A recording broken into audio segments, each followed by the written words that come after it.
USSന്റെ model question paper.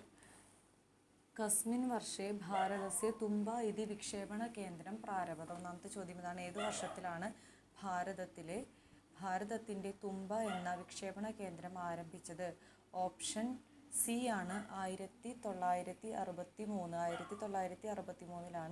തുമ്പ വിക്ഷേപണ കേന്ദ്രം ആരംഭിച്ചത്. അടുത്ത ചോദ്യം വന്നിരിക്കുന്നത് മനോബി. അതിൻ്റെ പദച്ഛേദം ചെയ്യാനാണ് പറഞ്ഞിരിക്കുന്നത്. മനോബി, മനഹ പ്ലസ് അബി. മനഹ പ്ലസ് അബി എന്നുള്ളതാണ് ഇതിൻ്റെ ശരിയായ പദച്ഛേദം. ഇനി അടുത്ത ചോദ്യം: അപശ്യത് ഇത്യത്ര ലകാരഃ കഹ. അപശ്യത് എന്നിടത്ത് ഏതാണ് ലകാരം വന്നിരിക്കുന്നത്? ലങ് ലകാരമാണ് വന്നിരിക്കുന്നത്. അപശ്യത്, ഓപ്ഷൻ ബി, ലങ് ലകാരമാണ് വന്നിരിക്കുന്നത്. ലട്ടാണെങ്കിൽ പശ്യതി, ലോട്ടാണെങ്കിൽ പശ്യതു, ലൃട്ടാണെങ്കിൽ പശ്യിഷ്യതി. ഈ രീതിയിലാണ് വരുന്നത്. ആത്മപ്രശംസയാ കിം പ്രയോജനം? കസ്യ വചനം. ആത്മപ്രശംസ കൊണ്ട് എന്താണ് പ്രയോജനം? ഇത് ആരുടെ വചനമാണ്? ഉത്തരം വരുന്നത് എ ആണ്. സമ്പാദേഹേ. ആത്മപ്രശംസയാ കിം പ്രയോജനം? സമ്പാദേഹേ. ബാലകഃ ഡാഷ് ക്രീഡന്തി കന്ദുകേന. കുട്ടികൾ ബാലകാഹ എന്നാണ് ചോദ്യം വരേണ്ടത്. ബാലകാഹ, ആൺകുട്ടികൾ എന്തുകൊണ്ട് കളിക്കുന്നു? കന്ദുകേന, പന്തുകൊണ്ട്. അഹർനിശം സേവാമഹേ. കസ്യ ധ്യേയവാക്യം? അഹർനിശം, രാവും പകലും സേവിക്കാം. ഇത് ആരുടെ ധ്യേയവാക്യമാണ്? BSNL സംസ്ഥായാഹ. അടുത്ത ചോദ്യം വന്നിരിക്കുന്നത് രാമായണസ്യ അപരം നാമ കിം? രാമായണത്തിൻ്റെ മറ്റൊരു പേരാണ് ചതുർവിംശതി സാഹസ്രി. അടുത്ത ചോദ്യം ഇതാണ്: ചാഹം അസ്യ പദച്ഛേദഃ കഃ? ച പ്ലസ് അഹം, ചാഹം.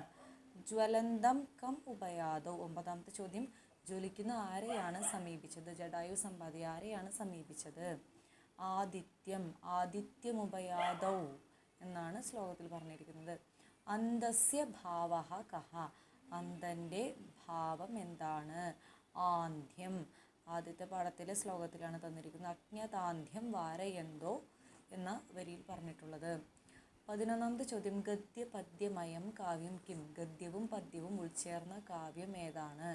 ചമ്പു കാവ്യം. ഗദ്യവും പദ്യവും ചേർന്ന കാവ്യമാണ് ചമ്പു കാവ്യം. സ്മ ഇതി അവ്യയസ്യ യോഗേ ലട്ട് ലകാരസ്യ കഃ അർത്ഥഃ? സ്മ എന്ന അവ്യയം ചേരുമ്പോൾ ലട്ട് ലകാരത്തിൽ എന്തായിരിക്കും അർത്ഥം വരുന്നത്? ലട്ട് ലകാരം വർത്തമാനകാലമാണ്. വർത്തമാനകാലത്തിനോടൊപ്പം സ്മ എന്ന് ചേരുമ്പോൾ അത് ഭൂതകാലമായി മാറുന്നു.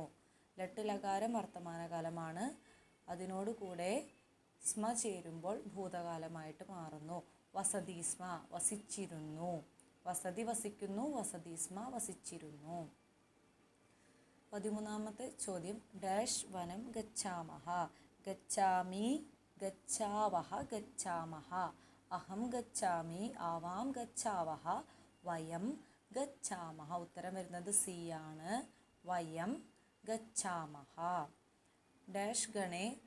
അടുത്ത ചോദ്യം 14ാമത്തെയാണ്. ഗണേനാന്തർഭവതി. എന്താണ് ഗണത്തിൽ പെടാത്തത്? ഗണം, കൂട്ടം. കൂട്ടത്തിൽ പെടാത്തത് ഏതാണ്? ആദായ, ബാലായ, വിഹായ, ആഗത്യ. ഇതിൽ അവ്യയങ്ങളെയാണ് പ്രതിപാദിച്ചിരിക്കുന്നത്. ല്യബന്ധം അവ്യയം. ആദായ എടുത്തിട്ട്, ബാലായ ബാലന് വേണ്ടി ചതുർത്ഥി വിഭക്തിയാണ്. വിഹായ ഒഴിവാക്കിക്കൊണ്ട് ആഗത്യ എത്തിച്ചേർന്നിട്ട്. ഉത്തരം വരുന്നത് ബി ആണ്. ഇത് ചതുർത്ഥി വിഭക്തിയാണ് വന്നിരിക്കുന്നത്, ഏകവചനം. വിശ്വസ്യ ശ്വാസകോശഃ ഇതി വിഖ്യാതം വനം കിം?